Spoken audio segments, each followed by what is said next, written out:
ચાલો આજે આપણે સંક્રાંતિ ધાતુઓના ઓક્સાઇડ અને ઓક્સો અને આયન સંયોજનો છે એની ચર્ચા કરવાની છે. તો સામાન્ય રીતે ઊંચા તાપમાને સંક્રાંતિ ધાતુઓની ઓક્સિજન સાથેની પ્રક્રિયા દ્વારા એના ઓક્સાઇડ સંયોજનો બને. એટલે સંક્રાંતિ ધાતુ છે ને ઓક્સિજન તમે ઊંચા તાપમાને પ્રક્રિયા કરો ને તેના ઓક્સાઇડ બને. સ્કેન્ડિયમ સિવાયની બધી ધાતુઓ છે એ આવા સાદા ઓક્સાઇડ બનાવે, MO ટાઈપના, બરોબર. અને એ સ્વભાવે એમાં આયનીય બંધ બનેલો હોય. આ ઓક્સાઇડ સંયોજનોમાં સૌથી ઊંચો ઓક્સિડેશન અંક અને તેમના સમૂહ ક્રમાંકને સમાન હોય. એટલે કયા સમૂહનું તત્વ છે આપણે ખબર, 3 થી 12 ની વચ્ચે આવે સમૂહ. સ્કેન્ડિયમ છે ત્રીજા સમૂહનો થાય અને ઝીંક છે 12માં. તો જેમ સમૂહ ક્રમાંક ઊંચો અને જે ક્રમ હોય છે એ જ એનો ઓક્સિડેશન અંક છે. જેમ કે આપણે લખીએ આમ, આ સ્કેન્ડિયમ 2 અને O3 અને થી આપણે આમ જઈએ તો Mn2 અને O7, બરોબર. તો સમૂહ 7 પછી વળી પાછા ઇલેક્ટ્રોન છે યુગ્મિત થઈ ગયા, એટલે અયુગ્મિત ઇલેક્ટ્રોનની સંખ્યા ઓછી હોય તો સમૂહ 7 થી એટલે કે આ લોખંડ Fe, તો Fe નો વળી પાછો Fe2O3, બરોબર.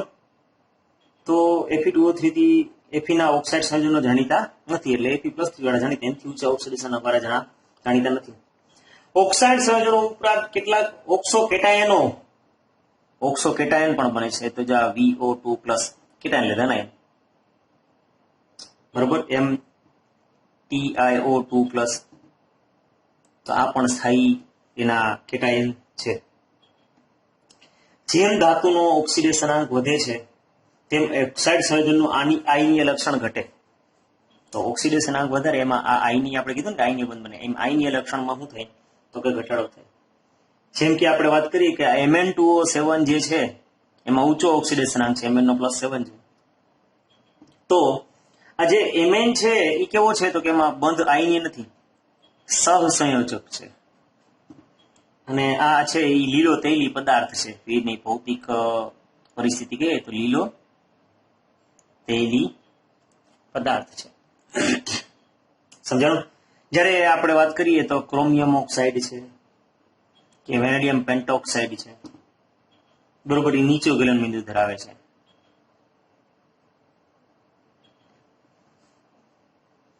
આ ઊંચા ઓક્સાઇડ સંયોજનોમાં એસિડિક લક્ષણ મુખ્ય હોય છે અને મોટે ભાગે બધા કેવા હોય, એસિડિક સ્વભાવ હોય. આ બધાના ભૌતિક ગુણધર્મ થઈ ગયા ઓક્સાઇડના. આજે Mn2O7 છે કે પછી HMnO4 કેમ એનો ફોર્મ્યુલા HMnO4, બરોબર, તો આપે છે. તથા CrO3 છે એનો આમાંથી આ બને, એમ આ CrO3 છે તો એમાં H2CrO4 ક્રોમિક એસિડ બને અને H2Cr2O7 પણ બને, બરોબર. V2O5 છે એ ઉભય ગુણધર્મી છે. સમજાણું? તો ભલે ઉભય ગુણધર્મી પણ એમાં મોટા ભાગે સ્વભાવ તો એસિડિક જ હોય. પછી આ VO4-3 તેમજ VO+2 છે, બરોબર. તો VO4-3 તેમજ VO+2 ક્ષાર આપે છે. વેરેડિયમના કિસ્સામાં બેઝિક V2O3 ઓછું બેઝિક V2O4, આ જે છે V2O3 છે એ V2O4 કરતા વધુ બેઝિક છે. તો આ બધી કમ્પેરિઝન આપણને આપેલી છે. અને V2O5 તો આપણે કીધું એ પ્રમાણે કેવો છે, ઉભય ગુણધર્મી. તો જેમ વેનેડિયમનો ઓક્સિડેશન અંક વધતો ગયો એમ તમે સ્વભાવ જોઈ શકો છો, એસિડિક માંથી બેઝિક થવા માંડે, બરોબર. આવી જ રીતે V2O5 બેઝિક તેમજ એસિડ સંયોજનો સાથે પ્રક્રિયા કરે છે અને VO3- અને VO4+ આવી રીતના V2O5 માંથી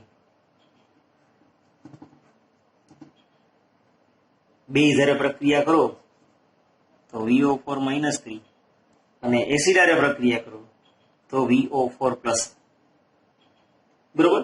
તો આ આપણને એના બે સ્વભાવ પર પૂર્ણપણે અભિલક્ષણિત CrO બેઝ છે, પરંતુ Cr2O3 છે એવું ઉભય ગુણધર્મી છે. સેમ ક્રોમિયમના આ ઓક્સાઇડ છે એ બેઝ છે CrO, નીચે ઓક્સિડેશન અંક વાળો,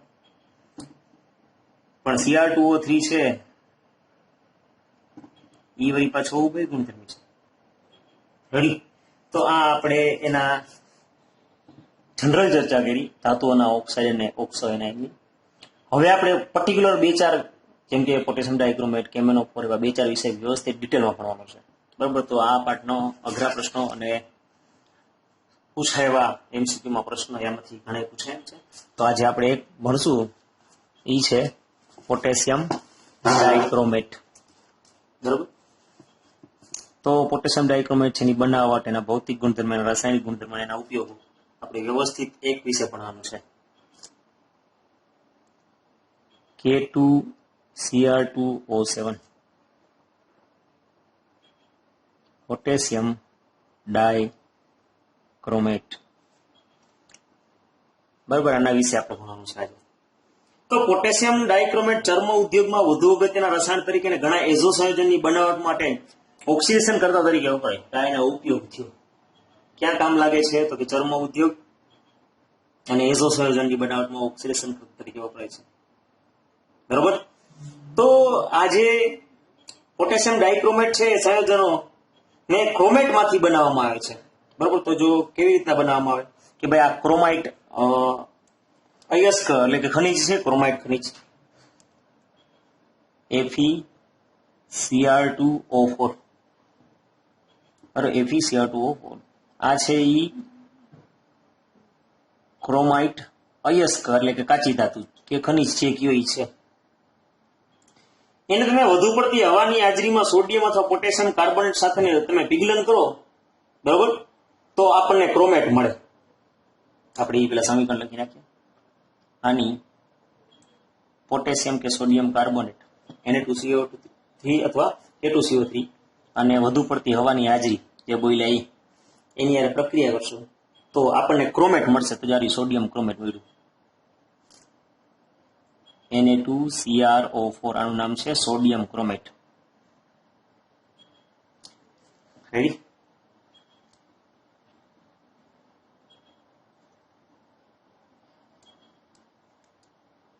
આ વસ્તુ થઈ. તો આમ ક્રોમાઇડ અયસ્ક છે અને વધુ પડતી હવાની હાજરીમાં સોડિયમ કે પોટેશિયમ કાર્બોનેટ સાથેની પ્રક્રિયા કરવાથી આપણે સોડિયમ ક્રોમેટ બને. આ સોડિયમ ક્રોમેટના પીળા દ્રાવણ, આ પીળા રંગનું છે, બરોબર. આ સોડિયમ ક્રોમેટના પીળા દ્રાવણને ગાળ્યા બાદ તેને સલ્ફ્યુરિક એસિડ વડે એસિડિક બનાવવામાં આવે. એટલે કે આ જે છે Na2Cr4 એને તમારે H2SO4 થી એસિડિક કરવાનું છે. એટલે આખો H2SO4 ચોપડીવાર નથી લખતા, એને બદલે ખાલી આમ H+ લખશે. ત્રિપ્રેક્ષક આયન જવા દીધા. તો સોડિયમ ડાયક્રોમેટ બનશે Na2Cr2O7. આ સોડિયમ મુક્ત કરી નાખ્યા અને આ બનાવી નાખ્યો H2O. તો આ બની ગયું સોડિયમ ડાયક્રોમેટ. આપણે બનાવવાનું પોટેશિયમ ડાયક્રોમેટ, હજી તો સોડિયમ ડાયક્રોમેટ બન્યું. બરાબર? તો સોડિયમ ક્રોમેટના પીળા દ્રાવણને ગાળ્યા બાદ સલ્ફ્યુરિક એસિડ વડે એસિડ બનાવશો તો દ્રાવણમાંથી નારંગી રંગના સોડિયમ ડાયક્રોમેટનું સ્ફટિકીકરણ પામશે. આના સ્ફટિક મળે. બરોબર?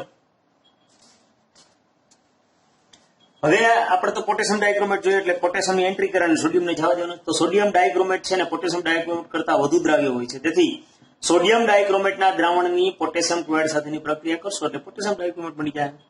એટલે કે આ થઈ ગયા Na2Cr2O7 ની આ બે KCl આરે પ્રક્રિયા કરી નાખું એટલે બની ગયો K2Cr2O7 પોટેશિયમ ડાયક્રોમેટ અને આ બે NaCl દૂર થઈ ગયા એટલે આપણે જુદું બની ગયું પોટેશિયમ ડાયક્રોમેટ. આ એની બનાવટ થઈ ગયો. તો પોટેશિયમ ડાયક્રોમેટના નારંગી રંગના સ્ફટિક છે. આ કેવા રંગનો છે? નારંગી રંગના સ્ફટિક આપણને પ્રાપ્ત થઈ જાય. સમજાણું? તો આવી રીતના પોટેશિયમ ડાયક્રોમેટના નારંગી રંગના સ્ફટિક મળી જાય. રેડી? જલીય દ્રાવણમાં ક્રોમેટ આયનો અને ડાયક્રોમેટ આયનો આંતર પરિવર્તનશીલ હોય. જલીય દ્રાવણ હોય તો આ ડાયક્રોમેટ અને આ ક્રોમેટ એકબીજાને આંતર પરિવર્તનશીલ હોય. આમ સમજાણું? અને જેનો આધાર છે એ દ્રાવણની pH ઉપર હોય. ક્રોમેટ અને ડાયક્રોમેટના ક્રોમિયમની ઓક્સિડેશન અવસ્થા પણ સમાન હોય છે. તો જો આપણે એ પણ લખીએ સમીકરણ કે આ Cr4 આ ક્રોમેટ આયન તમે એસિડિક દ્રાવણ કરો એટલે ડાયક્રોમેટ બની જાય.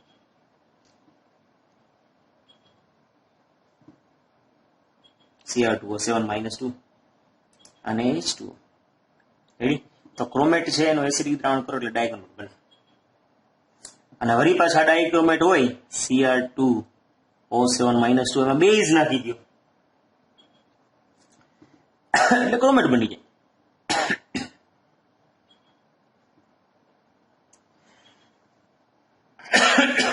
સમજાણું?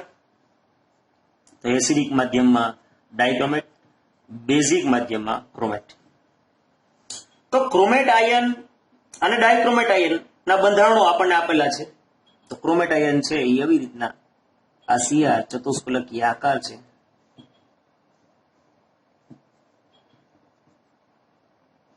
બરોબર?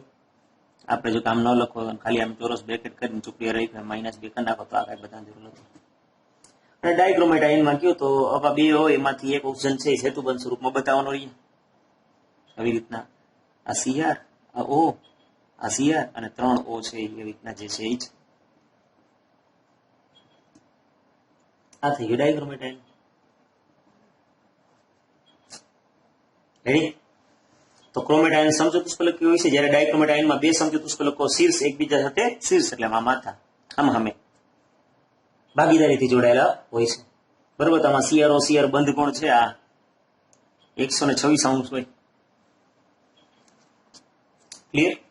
તો સોડિયમ અને પોટેશિયમ ડાયક્રોમેટ સંયુક્તનો પ્રબળ ઓક્સિડેશન કરતા હોય છે. આ જે છે સોડિયમ ડાયક્રોમેટ કયો કે પોટેશિયમ ડાયક્રોમેટ કયો એ પ્રબળ ઓક્સિડેશન આપણે યુઝ કરેલું છે ને, આલ્ડીહાઇડ કીટોનનું ઓક્સિડેશન છે Na2Cr2O7 અથવા K2Cr2O7 H2S ઉપર યુઝ કરતા યાદ હોય તો પ્રબળ ઓક્સિડેશન કરતા છે. સોડિયમ ક્ષાર પાણીમાં વધુ દ્રવ્યતા ધરાવતા હોય છે અને તે કાર્બનિક રસાયણ વિજ્ઞાનના ઓક્સિડેશન કરતા તરીકે વધુ ઉપયોગી લેવાય છે, જે આપણે ચર્ચા કરી હમણાં. આ સિવાય કદમાં પૃથ્થકરણમાં પણ પોટેશિયમ ડાયક્રોમેટને પ્રાથમિક પ્રમાણિત પદાર્થ તરીકે લેવામાં આવે છે. તો આપણે એ પણ પ્રેક્ટિકલ કરવાના થાય. તો પોટેશિયમ ડાયક્રોમેટનું આપણે દ્રાવણ વાપરશું એસિડિક દ્રાવણ. બરોબર?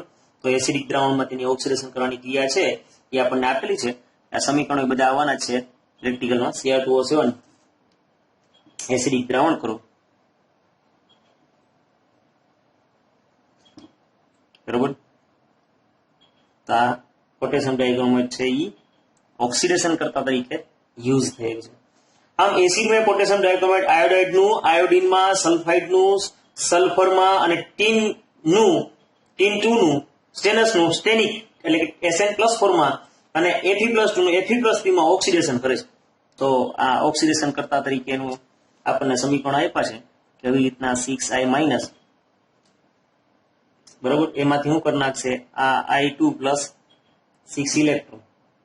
બરોબર? આ આયોડાઇડનું આયોડિનમાં, એમ આ Sn+2 છે એનું Sn+3 માં. બરોબર? સેમ એવી જ રીતના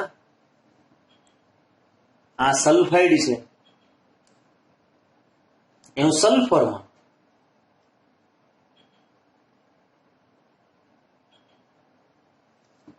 અને ફેરસનું ફેરિકમાં.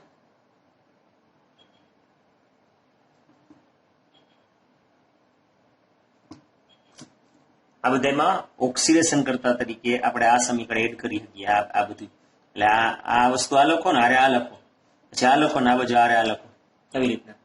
બરાબર? ઓક્સિડેશન કરતા તરીકે કામ છે. રિડક્શન કરતા માટેની અર્ધ પ્રક્રિયા પોટેશિયમ ડાયક્રોમેટની પ્રક્રિયા અર્ધ પ્રક્રિયાને ઉમેરીને સંપૂર્ણ આયનીય સમીકરણ મેળવી શકીએ આપણે. જાણે કે એક એક્ઝામ્પલ આપણે સમજાવેલું છે, આ છેલ્લું એપી વાળું, બેને મિક્સ કરીને કે આવી રીતના આ Cr2O7 -2 પછી એમાં 14H+ એડ કરો વત્તા 6Fe+2 એડ કરો. બરાબર? આ બાજુ Fe 6 ઇલેક્ટ્રોન છે, તેમાં આ બાજુ છે ને તો 2 × 6 ઇલેક્ટ્રોન કાઢી નાખે, બીજું કઈ નવીન નથી કર્યું. 2Cr+3 + 6Fe+3 વત્તા 7H મિક્સ કરી પણ કરી હતું. આ ઓક્સિડેશન કરતા રિડક્શન કરતા બેને મિક્સ કરી અને એક સમીકરણ લખી બીજા તમે 3 બનાવી શકો. સમજાણું? તો આજે આપણે આ સુધી રાખીએ. હજી આપણે કેમેનો 4 ભણવાનો બાકી છે, એ હવે નેક્સ્ટ પીરિયડમાં વાત.